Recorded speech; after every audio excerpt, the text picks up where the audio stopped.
Bring in our money men, business and markets analyst and Newsmax contributor Seth Denson, as well as adjunct professor at Montclair State University, Dan Geltrude.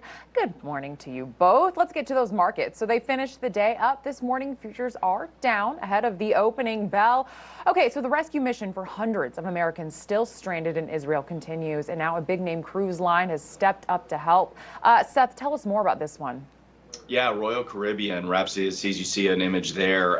This ship was actually already set to leave Haifa for a 5-day Mediterranean cruise. Well, obviously that's been put on hold, but Royal Caribbean stepped up, worked with the State Department to go ahead and utilize this ship to get Americans out. We don't know the actual number, but it's in the thousands. The ship holds nearly 2,000 people. So good. I love seeing American enterprise step up and the private sector to support trying to get American citizens out of that region. Yeah, absolutely. Fantastic. So as the war plays out live on social media, now new concerns are growing between misinformation and the rapid growth of Hamas social media accounts. Dan, really tell us more about this issue. Well, this is a huge problem. Listen, misinformation on social media has always been a challenge, but now it's a little bit more critical based upon what's happening in the war between Israel and Hamas. Now you have Meta and Google and X basically banning Hamas social media.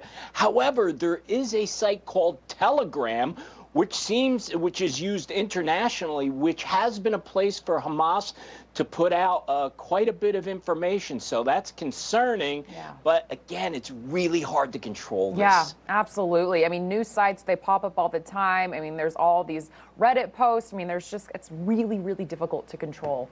Moving on just a little bit. So oil prices dropping more than $1 a barrel yesterday.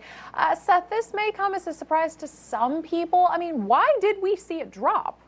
Well, and I think we'll see additional volatility in the days ahead, Alex. We look at futures, and again, remember, oil is bought on futures. It's bought on speculation of future prices, which has a lot of impact, not to mention what's going on in the Middle East, but also the broader economy. But specific to this, it's also being impacted by Venezuela. Remember, we've been refusing to allow exports from Venezuela, or at least partner with them in any way. But talks are coming up, and there's a potential chance that we're going to work with Venezuela to utilize some of their exports. So for that reason, speculators are saying, all right, maybe we can contain this war in the Middle East into Gaza, and maybe Venezuela comes online. That's leading them to speculate that price of oil will go down. Yeah. Well, it's not been the greatest week for ex-CEO Elon Musk. So Dan, tell us why the world's richest man is now coming under fire. Well, it hasn't been a great week for him.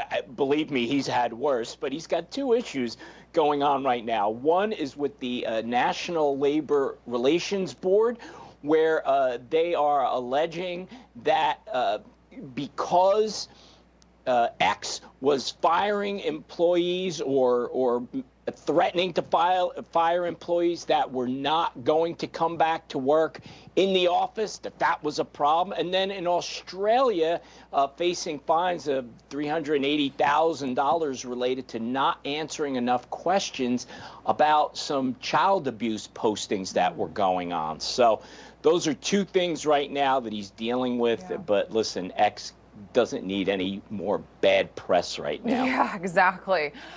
So finally, it is that time of year again. It's hard to believe, but so Instacart has released a list of the most popular Halloween candies. Taking a look at this list, anything surprise you? Is your favorite candy on the list?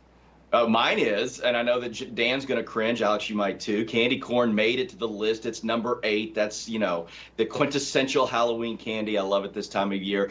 My wife Jenna's favorite, though, is number 1, as tends to be things that Jenna loves, number 1, i.e. me. But Reese's Peanut Butter Cups are number 1, and who doesn't like a peanut M&M? I mean, that's good at number 2. Yeah, there's some good ones on there. I saw Tootsie Pops were on there. I'm not sure about that one.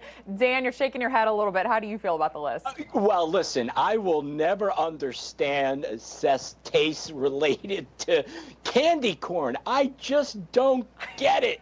Now, others on the list I'm fine with. Candy corn, yeah, not for me. I'm not a candy corn person either, but Seth Denson, Dan Geltrude, thank you both for joining us this morning. Really appreciate it. Thanks so much. All right.